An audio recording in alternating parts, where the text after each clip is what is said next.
Hey everyone, welcome to this week's edition of Title Scoop. So this week we are talking about BFPs. And a BFP is a bona fide purchaser. And what that really means is that someone is acquiring title to real property in good faith for valuable consideration and without actual or constructive notice of any outstanding equities or interest by a third party in that property. So there's three elements that you need to have a bona fide purchaser. Those are good faith, valuable consideration, and then absence of notice. Now, it's easy to remember. One of the things I remember from one of the first examiners who ever said BFP to me was she said bona fide purchaser for value without notice. And so that actually had all three elements without me even knowing that was the requirement. So it is essential that we meet all three elements.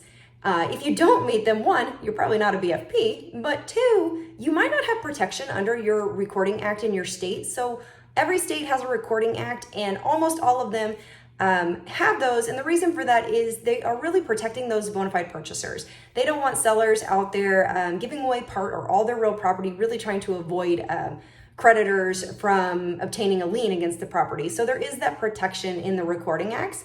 Now, what it really means is, again, the bona fide purchaser essentially is protected against unrecorded interests, which the title might have been subject to had the seller never conveyed title. Okay, so now, what I will say is we don't necessarily rely on that for underwriting. So if you have a situation where you're like, oh, hey, that's covered in the Recording Act, give your underwriter a call because we're going to want to look at that to see whether we need to clear anything up.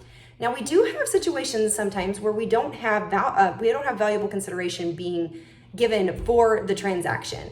The most common are probably like gift deeds or inheritance, probate. And a lot of times these are going to be family matters.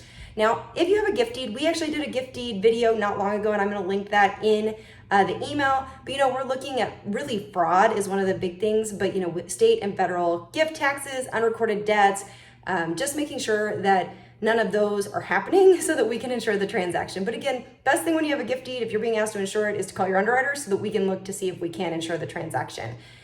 For consideration, the buyer, what that means is the buyer is giving money to the seller in order to have the property conveyed to them.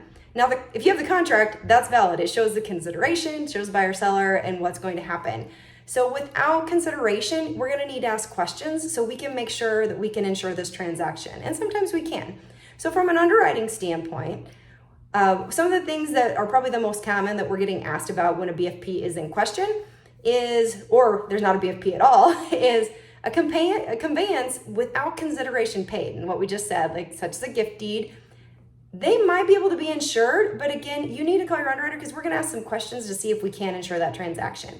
If you have a gift deed or a probate matter, a personal representative deed as your last deed in the chain of title, and you have a new BFP, or maybe you have some other deed that there was no consideration, a quitclaim deed or something like that, we're usually going to want you to reach out because we do want to ask those questions. You might be able to do your due diligence on your own to figure out that this is valid. We can go ahead and insure. But if it's something whether you're questioning whether or not we should be insuring this next transaction, give us a call because we'll help you look at that, and maybe we'll have to get a little bit more information in order to insure the new BFP on the transaction. What I will say, just so that everybody knows, the owner's policy does have an exclusion from coverage which negates liability if the insured is not a bona fide purchaser. Now, the 2006 and the 2021 both have this coverage. They're just outlined a little bit differently. In 2006, the language was defects, liens, encumbrances, adverse claims, or other matters resulting in loss or damage that would not have been sustained if the insured claimant had paid value for the title. So it's a little vaguer. And when they did the 2021, they made it a little bit more clear and actually said bona fide purchaser. So it's to exclude matters based upon the failure of the insured to pay sufficient consideration in order to be a bona fide purchaser under the recording laws. So again, depends on your state whether your language is any different or not, but we do have that exclusion. You can take a look at your policies and read the exclusions. I believe it's 3E, and you'll see that that is where that bona fide purchaser exclusion is. So with that, we're going to call it a day. If you guys have questions, let me know. Otherwise, we'll see you next week.